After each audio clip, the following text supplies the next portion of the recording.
the incomparable Miss Susan Sarandon.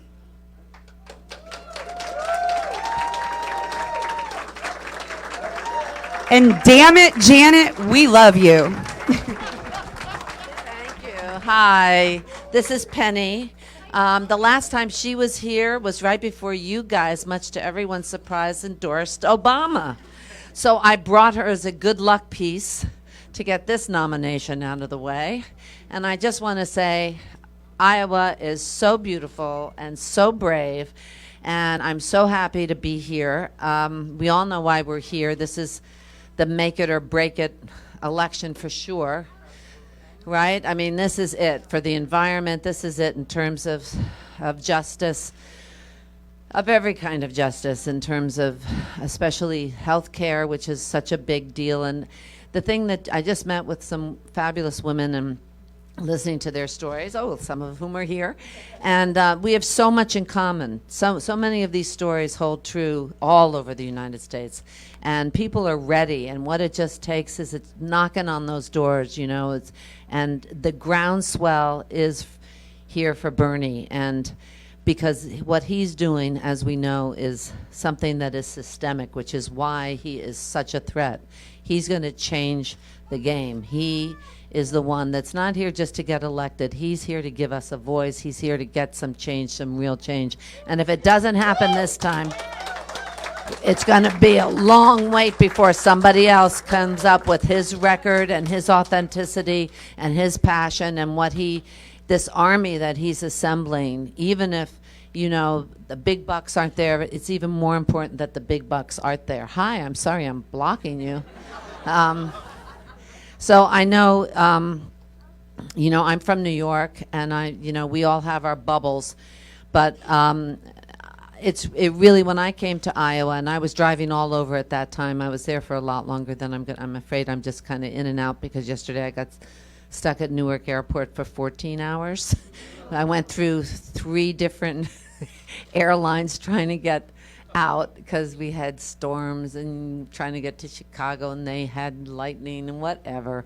So I was eating Ben and Jerry's for 14 hours in the waiting room, and I'm like going to an ice cream social next, so God knows what that means. But I'm really, really happy to be here because, my impression of Iowa, I had never really, I got to admit, I've been all over the United States, and I did work in Iowa, as I said once, but I didn't really travel all over, and it is such a beautiful state. And I was so impressed with the people that were working for Bernie in all these states. And a lot of people had come from other places too, but all ages, the nurses, the teachers, everybody who was there making it happen. I mean, really committed. And all of the Q&As, everybody really knew what they were talking to, and it made me so proud to be American. Thank you. So, I don't know if Bernie's ready to be introduced. Is he ready to be introduced? All right. I am so, so happy to be able to stand with this man who I've been following for years and years, and, gotten in trouble sometimes for standing for the same things he has, and that bonds you certainly. But I'm really happy. Iowa is so important, and I know we can do it here if we all just educate, get everybody out to the caucus, get everybody on board with what actually has to come down, which is always where things get tricky, is telling people dates and how they do it and everything else. I'm going to let the man talk for himself, and I am honored to be able to do the next President of the United States, Senator Bernie Sanders.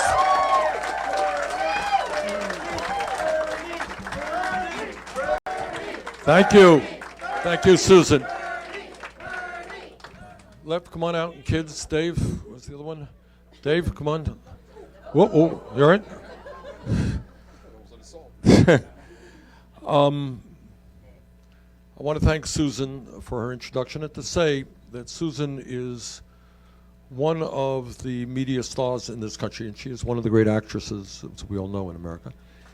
But she is more than that. What Susan has done is used her fame to try to fight for economic and social and racial and environmental justice in a very profound way. So Susan, thank you so much for what you've done for our country. And I don't often get a chance to travel around the country. I've got a busy family, so I want you all to meet. I think you know Jane. My son Levy. Son Dave. And the star of the show, Dylan. All right. One of my 7 grandchildren. And Dylan's job today is to remind us of a very profound statement. And I just saw this back in the room there, the holding room we were in. And it says, "It always seems impossible until it is done." Nelson Mandela. Okay? Okay, thank you guys. See you later. And that maybe is the theme of what this campaign is about. 4 years ago, when we came to Iowa,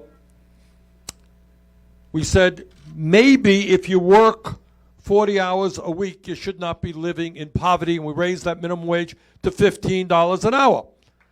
And radical idea can never be done.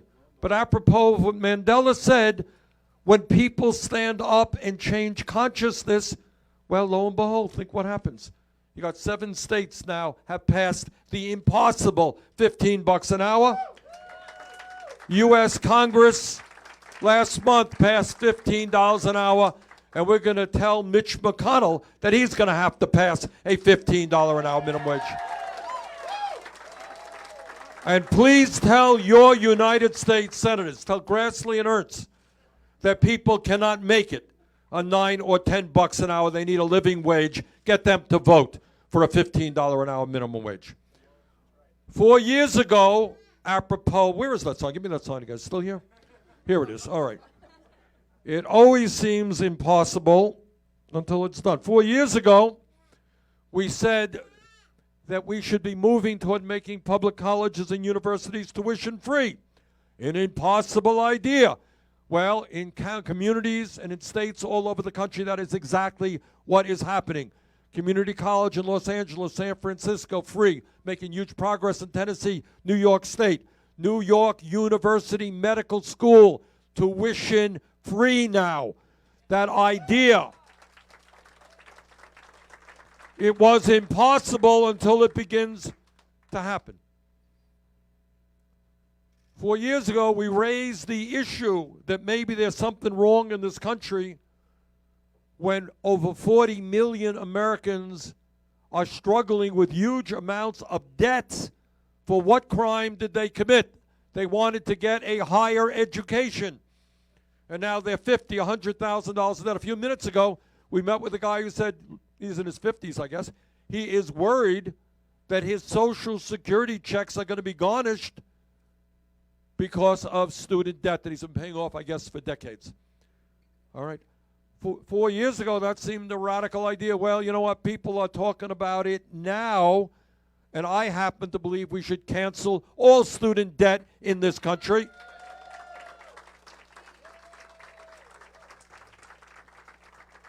And demand that Wall Street start paying their fair share of taxes so that we can make public colleges and universities tuition free and cancel student debt. And then when it comes to the idea, it always seems impossible until it's done. That's where we are with healthcare right now. Let me say a word on this. Here's where we are. We spend twice as much per person on healthcare as do the people of any other country. You all know that. So it's not like, look, if you buy a car for $200 and it doesn't have an engine and it doesn't work, you're not shocked, right? All right. We are spending $11,000 per person on healthcare. That is twice as much money per capita than any other industrialized country on earth. How's that? All right. What are you getting for it? Here's what you're getting for it. All right. This is called a dysfunctional and irrational healthcare system. What you are getting is 87 million Americans who are either uninsured, no health insurance, or underinsured. That means high deductibles, high premiums, high copayments. What you are getting is 30,000 people in this country dying every year because they don't go to a doctor when they should, because they have no health insurance and they can't afford the deductibles. And here's an astounding fact. What you are getting is 500,000 Americans going bankrupt every year because they cannot afford their medical bills. I want you all to think about it for a second. Think about a dysfunction, obscene, grotesque system.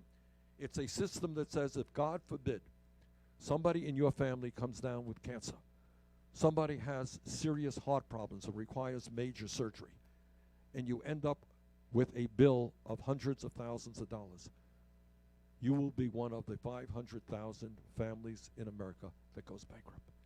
Should people in America be forced to suffer financial ruin because they suffer a serious illness? The answer is that is not what a humane, civilized, democratic society is about. So that's the bad news. We pay twice as much per capita for health care as any other people. We pay by far the highest prices in the world for prescription drugs. I don't know if some of you know that about 3 weeks ago, I made a trip to Canada with some folks from Michigan. And we went there in order to purchase insulin. These were diabetics. Serious problem. 7.5 million people in America are on insulin. We went across the Canadian border. We purchased the life-saving drug that they need, exact same medicine, same bottles, everything, for 1/10 of the price that we paid in the United States. Can you believe that? That's what the greed, it is a crime. It is exactly a crime. Okay, and it's a crime that is costing people their lives. I learned on that trip that 1/4 of the 7.5 million people in this country who use insulin ration insulin. You got that? They ration it. And that means you get sick, and sometimes you die. And people do die because they don't have insulin. That's the bad news. But I want to give you the good news. Last year was a fantastic year for the healthcare industry. Hey, you can't afford medicine? Well, sorry about that. But the top 10 drug companies made $69 billion of profit last year. Somebody in your family died because they can't buy insulin? Sorry. You got 3 major companies in this country producing the insulin, controlling 90% of the product, engaging in price fixing, making huge profits. Sorry that somebody in your family died, but that's the way it is in America because the drug companies and the insurance companies determine what goes on in Congress. So what this campaign is about is exactly what Mandela was talking about. It's to understand that what today seems so radical, so impossible, 30 years back people say, of course. Well, what was the problem? What was the problem? Change takes place when people demand change. When people stand up and look around them and say, this is unacceptable, this is immoral, this is not what America is about.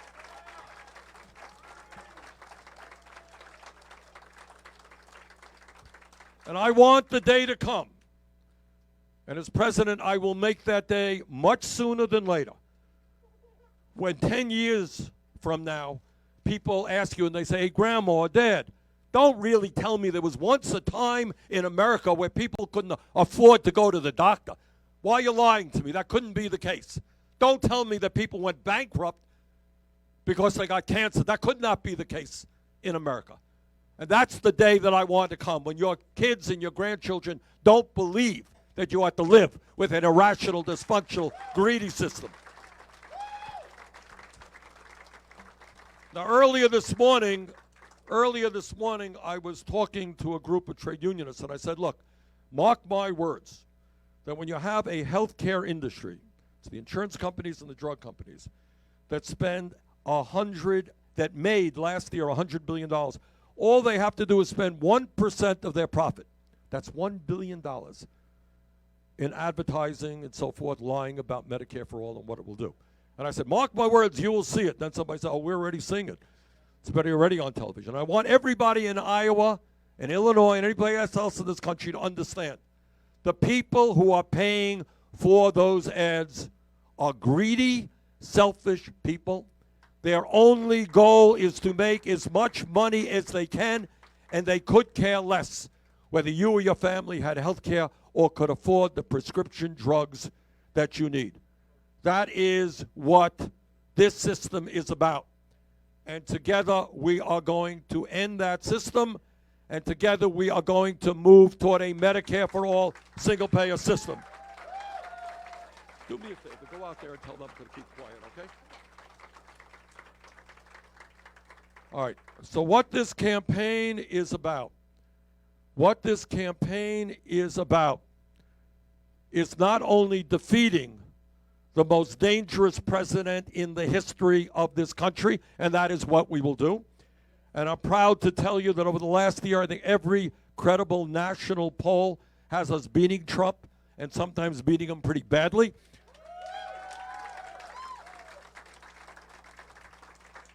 The last two polls, I think, had us at 7 and 9 points ahead of him nationally. I think we're going to beat him here in Iowa. I think we're going to beat him in Michigan. I think we're going to beat him in Wisconsin, Pennsylvania as well. All right? I think we can do this. And we can do it because our campaign and what you are all about is exactly the opposite of what Trump is trying to do. What Trump is trying to do is to divide the American people up based on the color of their skin, based on where they were born, based on their religion, based on their sexual orientation. Our job is to do exactly the opposite. Our job is to bring our people together. We are all Americans. You know? If somebody wants to be anti-immigrant, understand that I am the very proud son of an immigrant. My dad was born in Poland. Jane's grandparents came from Ireland. You know what? We all came from somewhere. All right? And this is a nation built by immigrants. All right? So that is our job. I don't have to tell anybody in this room that the state of Iowa plays an outsized role in the American political process. And I've said it before, and I mean it very sincerely, that I think the people of Iowa take that responsibility very seriously. And I know there are people here who will go to other candidates' events, and that's a good thing. You want to hear what people have to say. And then you want to come out and caucus and vote for the candidate of your choice. What I'm asking the people of Iowa to do is take a hard look at my record. This is a record that hasn't come to these ideas yesterday. This is a record that has been on the picket line with workers for 30 years.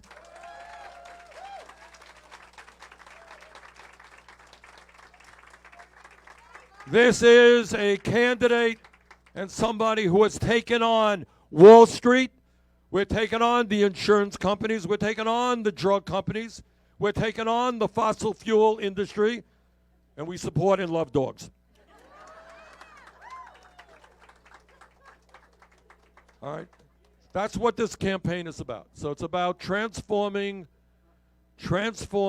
our country and bringing our people together. And here in Iowa, you play just such an important role. And at the end of the day, you know, we're going to have TV ads, and other people have TV ads. We're going to have radio ads and all that stuff. We'll do it. But what is most important in a state like Iowa is face-to-face contact, knocking on doors, getting on the phone, and talking to people. And I think we're going to win here in Iowa because I believe not only do we have a great organization, but we have a strong, strong volunteer base. So, Iowa, thank you so much. Let's go forward together. Thank you.